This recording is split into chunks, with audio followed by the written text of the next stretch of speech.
Thank you Jesus. परमेश्वर का धन्यवाद करते हैं आज के सुंदर वचन के लिए। तो ब्लेसिंग जोन के साथ जुड़े रहिए। चैनल पर नए तो सब्सक्राइब करें। इसमें अपोस्टल जी ने स्थिर रहने के लिए एक खास टीचिंग दी है। तो चलते हैं टीचिंग की ओर। Let's go. जब शक आता है, जब सवाल आते हैं, चैलेंजिंग सिचुएशंस आती हैं, ऐसी परिस्थितियां आती हैं, आपके पास दो होते हैं चॉइस। या तो आप परमेश्वर से हट जाओ, आप डॉक्टर पे विश्वास करो, लोगों पे विश्वास करो, बाबाओं के पास जाओ, सब कुछ करके देखो, या तो आप परमेश्वर में अड़े रहो और खड़े रहो। आपके पास चॉइस हर एक व्यक्ति के पास आती है। वही निर्भर करेगा आपका चुनाव कि आप परमेश्वर में कितनी दूर तक जाएंगे। परमेश्वर आप पर कितना भरोसा रख सकता है, वो किस लेवल तक आपको बढ़ा सकता है, वही चुनाव आपका निर्धारित करेगा। उसने मुझे परखा है सालों साल, हीलिंग ना दे के भी, डिलीवर ना करके भी, बीमार रख के भी। क्या मैं उसमें खड़ा रहता हूं कि नहीं, कि भाग जाता हूं? क्या मेरी चंगाई मेरी परमेश्वर के प्रेम से भी बढ़ के है या नहीं? बाइबल कहती है अब्राहम स्थिर रहने वाले उस ऊपर वाले नगर की, स्वर्गीय यरूशलेम की बाट जोता था। इसलिए जब उसे यह मालूम हो गया था, जब दूतों ने कहा कि तेरी पत्नी के बच्चा होगा अगले साल, कहता छोड़ो जी, इस्माइल तेरी दृष्टि में बना रहे। यानी उसको यह विश्वास हो गया था कि अब मेरे बच्चा नहीं होगा, जो खुदा ने कहा था कि मैं तेरा निज वंश दूंगा और वो तेरे वंश को बढ़ाएगा। इसका मतलब अब्राहम को यह विश्वास हो गया कि अब मेरे बेबी नहीं होगा। तब भी वो परमेश्वर की आराधना नहीं छोड़ी, उसने परमेश्वर की प्रेजेंस नहीं छोड़ी, परमेश्वर की सेवा नहीं छोड़ी। इसलिए परमेश्वर उसको अपना मित्र कहता था।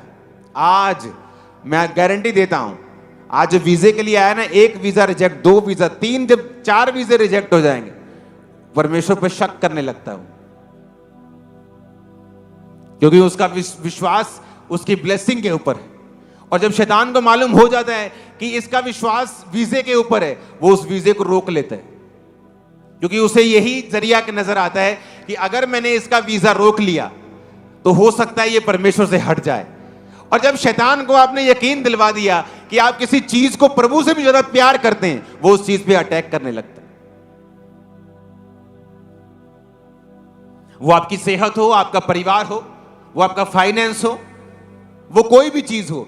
जिस दिन शैतान को यह मालूम हो गया कि उस चीज से आप ज्यादा प्यार करते हैं, परमेश्वर से कम करते हैं, वो उस चीज को पकड़ लेते हैं।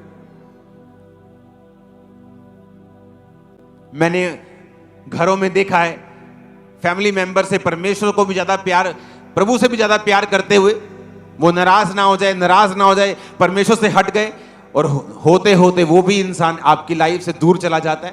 क्योंकि परमेश्वर ने कहा जो कुछ तू मेरे लिए खोएगा मैं तुझे दूंगा, जो कुछ तू मेरे लिए पाएगा मुझे छोड़कर वो तुझसे छीन लिया जाएगा।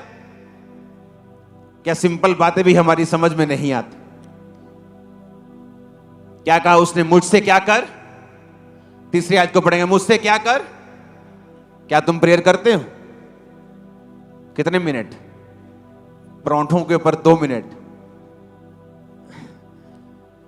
प्रेयर करते हैं। हाँ जी, कदों रोटी खाने लगे।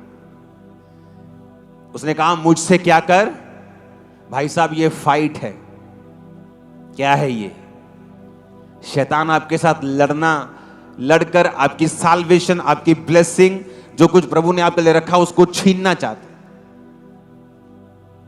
और वो हर संभव कोशिश करेगा, पाप से लेके, शक से लेके, डर से लेके, हर हथियार वो यूज करेगा आपके खिलाफ। लेकिन परमेश्वर ने भी आपको हथियार दिए। उसने कहा विश्वास की ढाल ले, वचन की तलवार ले, जो वचन है उसे ले, आत्मा की तलवार ले। परमेश्वर ने कहा मुझसे प्रेयर कर, मैं तेरी सुन के बड़ी बड़ी और कठिन बातें बताऊंगा जो तू अभी नहीं समझता।